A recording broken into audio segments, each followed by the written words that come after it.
আসসালামু আলাইকুম। শিরোনামে আমন্ত্রণ জানাচ্ছি আমি শর্মিলীনা। প্রধান বিচারপতি সৈয়দ রেফাত আহমেদ ও অন্যান্য বিচারপতিরা জাতীয় স্মৃতিসৌধে শ্রদ্ধা নিবেদন করেছেন। সকালে প্রধান বিচারপতি সৈয়দ রেফাত আহমেদ ও অন্যান্য বিচারপতিরা জাতীয় স্মৃতিসৌধে মুক্তিযুদ্ধের শহীদদের স্মৃতির প্রতি শ্রদ্ধা নিবেদন করেন। এই সময় কিছুক্ষণ নীরবে দাঁড়িয়ে থাকেন তারা। পরে তারা যান কেন্দ্রীয় শহীদ মিনারে। সেখানে ভাষা শহীদদের স্মৃতির প্রতি ফুলেল শ্রদ্ধা জানান।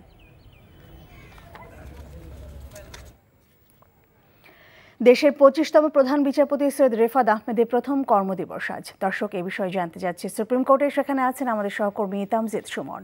সরাসরি যুক্ত হচ্ছি তার সঙ্গে। তামজিদ, প্রধান বিচারপতি এখনো এসে পৌঁছেছেন কিনা, আর এই বিষয়ে কি তথ্য আছে আপনার কাছে?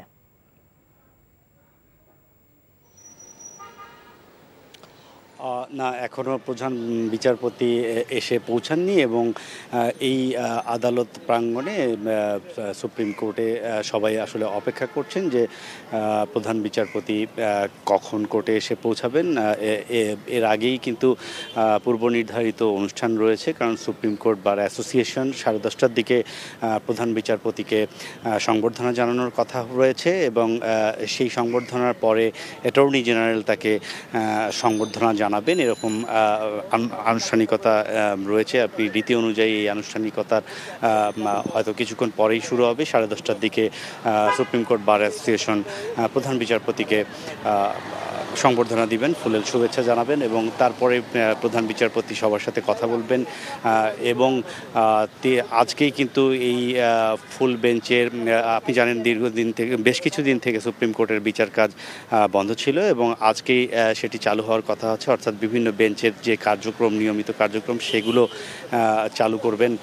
প্রধান বিচারপতি আসলে সেগুলো চালু করার কথা বলবেন এবং আজকে প্রথম কার্য দিবস প্রধান বিচারপতি হিসেবে সৈয়দ রেফাত হোসেনের, তিনি আইনজীবীদের সাথেও কথা বলবেন, বিচারপতিদের সাথে কথা বলবেন, সামনের দিনে কিভাবে কাজ করা হবে সুপ্রিম কোর্টে, কি সামনের দিনগুলো কিভাবে এগিয়ে নেওয়া যাবে বিচার কাজ, এসব কথাবার্তা বলবেন।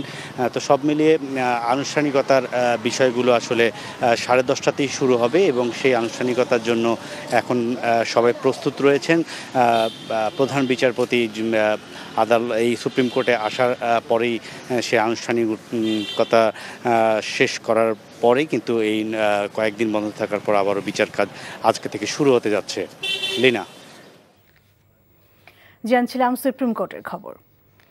চট্টগ্রাম বিশ্ববিদ্যালয়ের উপাচার্য অধ্যাপক ডক্টর আবু তাহের পদত্যাগ করেছেন। রোববার রাতে পদত্যাগ করেন তিনি।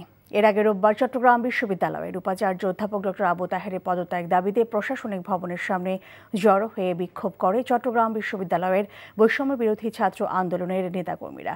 পরে চবির বৈষম্য বিরোধী ছাত্র আন্দোলনের অন্যতম সমন্বয়ক আব্দুর রহমান ভিসিকে অবাঞ্ছিত ঘোষণা করেন। তিনি অভিযোগ করেন, চট্টগ্রাম বিশ্ববিদ্যালয়ের বর্তমান প্রশাসন নিজেদেরকে টিকিয়ে রাখার জন্য একটা গোষ্ঠীর সঙ্গে আপোষ করেছেন। বিশ্ববিদ্যালয়ে ছাত্র রাজনীতি বহাল এবং হলগুলো একটি পক্ষের হাতে তুলে দেওয়ার জন্য তারা ষড়যন্ত্র করছেন। শহীদ রাষ্ট্রপতি জিয়াউর রহমান এবং বিএনপির চেয়ারপারসন খালেদা জিয়ার ছোট ছেলে বিশিষ্ট ক্রীড়া সংগঠক মরহুম আরাফাত রহমান কোকোর 55তম জন্মদিন আজ। মঈন ফখরুদ্দিনের তত্ত্বাবধায়ক সরকারের আমলে জরুরি অবস্থার সময় মামলায় গ্রেফতার হয়ে 1 বছর কারাগারে ছিলেন আরাফাত রহমান কোকো। 2008 সালের 17 জুলাই মুক্তি পেয়ে চিকিৎসার জন্য থাইল্যান্ড যান তিনি। সেখান থেকে পাড়ি জমান মালয়েশিয়ায়। এরপর 2015 সালের 24শে জানুয়ারি মালয়েশিয়ার হৃদরোগে আক্রান্ত হয়ে ইন্তেকাল করেন আরাফাত রহমান কোকো। আরাফাত রহমান কোকোর জন্মবার্ষিকী উপলক্ষে বিএনপি ও এর সহযোগী অঙ্গ সংগঠন নানা কর্মসূচি গ্রহণ করেছে। শিরোনাম এটুকুই। এই খবরে ভিডিও সহ আপডেট জানতে ভিজিট করুন এনটিভি অনলাইন www.ntvbd.com। এছাড়াও এনটিভির জনপ্রিয় সব অনুষ্ঠান ও খবরের আপডেট জানতে ভিজিট করুন আমাদের ইউটিউব ও ভেরিফাইড ফেসবুক পেজ। 12টায় মধ্যাহ্নে খবর দেখার আমন্ত্রণ রইল। ধন্যবাদ সবাইকে।